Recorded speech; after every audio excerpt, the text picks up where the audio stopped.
Comment और AK Singh और आज फिर हम सीटेट की NCERT संपूर्ण बाल विकास को देखेंगे। और संपूर्ण बाल विकास में हम क्या देख रहे हैं, क्वेश्चन आंसर के थ्रू हम बाल विकास को समझते जा रहे हैं। और क्वेश्चन आंसर के थ्रू जो बाल विकास को समझते जा रहे हैं उससे हम क्या कर रहे हैं, उससे हमें क्या है, एक तरह से पैटर्न पता चलता जा रहा है, बाल विकास किस तरह से पूछे जा रहे हैं, क्वेश्चन पूछे, ये पता चलता है। और कहीं ना कहीं आपकी एक शॉर्ट तैयारी भी हो जाती है। तो चलिए आज का क्वेश्चन आंसर को देखते हैं और कहीं ना कहीं उन क्वेश्चन को समझते हैं किस तरह से क्वेश्चन आना चाहिए। और मैं जो आपको कहीं ना कहीं बता रहा हूँ सिद्धांत और इन सब चीज़ों के बारे में, वो जरूर याद कर लेना, क्योंकि वो क्वेश्चन आपको देखने के लिए मिलेगा ही मिलेगा। यानी वाइगोत्स्की ने कौन सा सिद्धांत दिया, क्योंकि जब से इस तरह का ये मान के चलिए ऑनलाइन वाला पैटर्न आया ना, तो पहले जो ऑनलाइन से पहले थे, यानी कि 11 से लेकर 20 तक के पेपरों में 3 क्वेश्चन आते थे, ठीक है। फिर ये जो ट्रेंड हुआ यानी ऑनलाइन वाले में 5 क्वेश्चन, 6 क्वेश्चन, इस तरह से ये मान के चलिए 10 क्वेश्चन तक हो गए सब्जेक्ट ऑब्जेक्ट को सबको मिला के। तो इस चीज़ का भी ध्यान रखिए। चलिए तो आज के क्वेश्चन आंसर देखते हैं। चलिए पहला क्वेश्चन क्या कह रहा है, एक अध्यापिका को कक्षा में विद्यार्थियों के बीच सहभागिता, बातचीत और वैचारिक बहस को बढ़ावा देना चाहिए। बिल्कुल सही बात है। अगर आप टीचर हो तो इस सब चीज़ों को जरूर करिए। ये नहीं कि बच्चों को क्या है एक ही अपने ऊपर ही केंद्रित कर लीजिए, यानी कि टीचर सेंटर नहीं होता, स्टूडेंट सेंटर की बात करी जाती है। जब आपका बच्चा क्या करे, आपसे प्रश्न पूछने लगे, आपका बच्चा क्या करे, यानी कि 2 बच्चे आपने पहले बच्चे को खड़ा करा कि इसका आंसर क्या होगा, उसने बताया आंसर कि ये आंसर होगा। फिर आपने दूसरे बच्चे को पूछा इसका आंसर क्या होगा, फिर उसने अलग बताया। तो यानी कि उनका 50% पहले बच्चे का आंसर सही था, 50% दूसरे बच्चे का आंसर सही था। तो आपने कोलैबोरेशन यानी कि एक तरह से मर्ज करके उससे सही बता दिया। तो इस तरह की जो बातचीत का यानी कि वैचारिक चीज़ें हैं, सहभागिता, ये आपको कहीं ना कहीं बच्चों में लानी पड़ी। दूसरा क्या कह रहा है, कारण भी क्या कह रहा है, बच्चे सामाजिक अंतःक्रिया द्वारा अपने वातावरण के बारे में अर्थपूर्ण सृजन करते हैं। बिल्कुल सही बात है, दोनों ही सही है। यानी कि अगर हम लेके चलें तो यह हो जाएगा, ए हो जाएगा सही आंसर।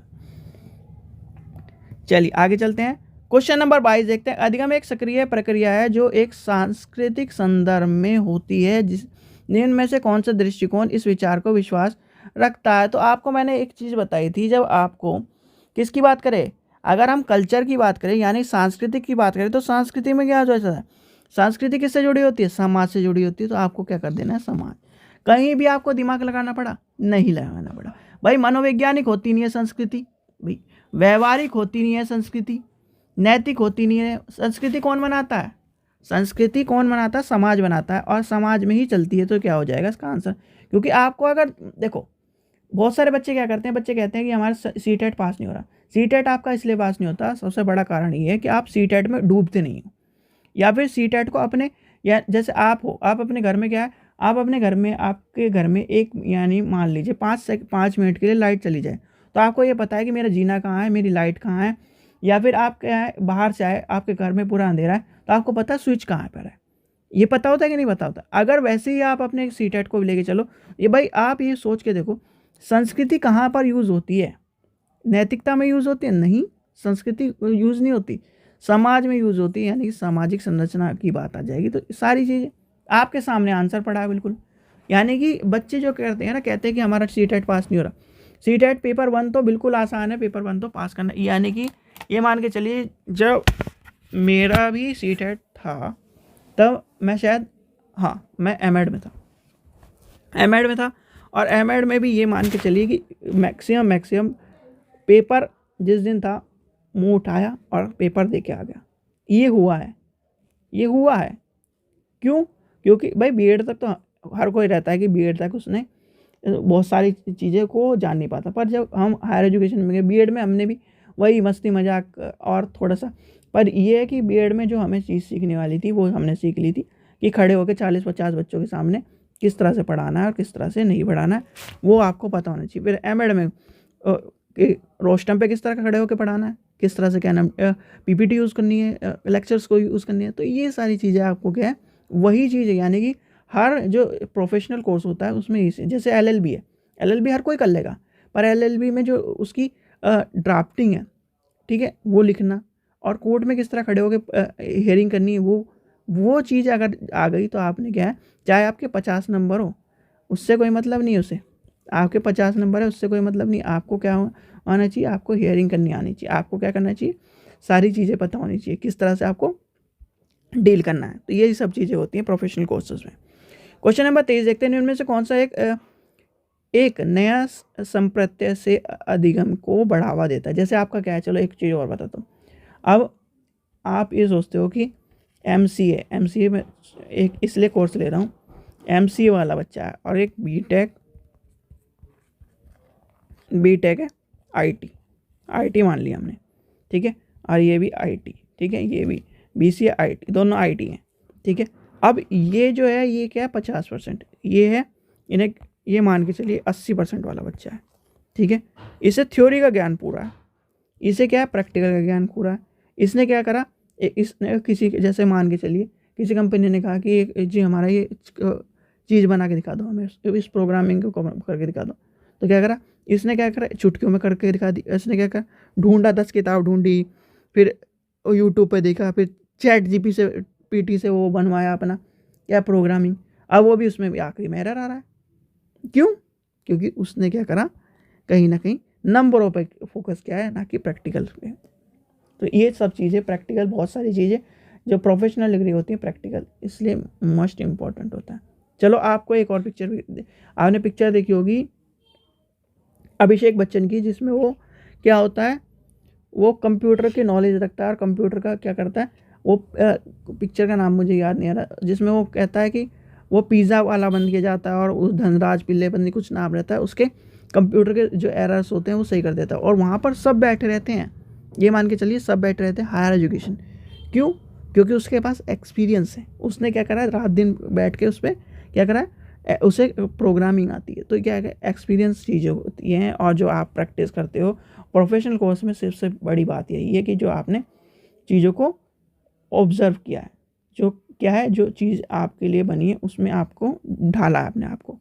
चलिए क्वेश्चन नंबर देखते हैं, निम्न में से कौन सा एक संप्रत्यय के अधिगम को बढ़ावा देता है। तो क्या है, एक नए ज्ञान को विद्यार्थी के पूर्व ज्ञान से जोड़ने की बात कर रहा है। अच्छा जी, जब हम क्या करते हैं पूर्व ज्ञान की बात आती है, तो पूर्व यानी जो आपका न्यू नॉलेज है, यानी कि आपने पहली बार अपने बच्चों को दिखाया ए फॉर एप्पल, क्या बताया, चलो ए फॉर एप्पल छोड़ दो,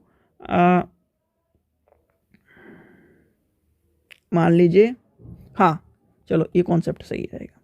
ये आपने क्या करा, एक संतरा दिखाया, ठीक है। अब संतरा जब दिखाया, ठीक है, संतरा आपने दिखा दिया, अब फिर आपने क्या दिखाया, अगली बार उसे मौसमी दिखा दी।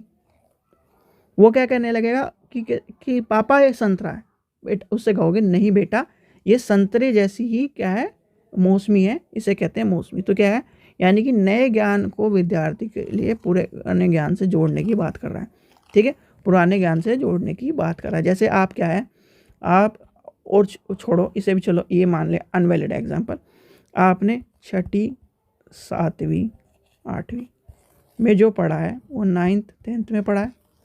अब जो 9th 10th में पढ़ा है वो 11th 12th में पढ़ा है। यही कहानी है, चाहे आप साइंस हो चाहे आर्ट्स हो, यही कहानी होती है। कॉमर्स वालों की छोड़ दो, पर ये सब चीज़ें साइंस है। तो क्या है, यहाँ पर थोड़ा आपने बेसिक पढ़ लिया, यहाँ पे मॉडरेट पढ़ लिया, यहाँ पर क्या है उसका एडवांस वर्जन पढ़ लिया। तो यही कहानी आपकी क्या है, जो पुराना ज्ञान है, यानी कि अगर ये बच्चे ये वाली जो पुराना ज्ञान था इनको इससे ना, यानी कि नए ज्ञान में 9वीं 10वीं के पुराने ज्ञान से ना जोड़ते तो कहीं ना कहीं वो सीख ना पाते। तो इसलिए क्या हो जाएगा, ये हो जाएगा इसका आंसर। चलिए क्वेश्चन नंबर 24 देखते हैं, इनमें से कौन सा उपागम ज्ञान निर्माण के विद्यार्थी की सक्रिय भूमिका में कमृतपूर्ण देखता है। तो यानी कि इसका आंसर क्या हो जाएगा, एक तरह से देखो, जब इसकी बात है कंठस्थ स्मरण,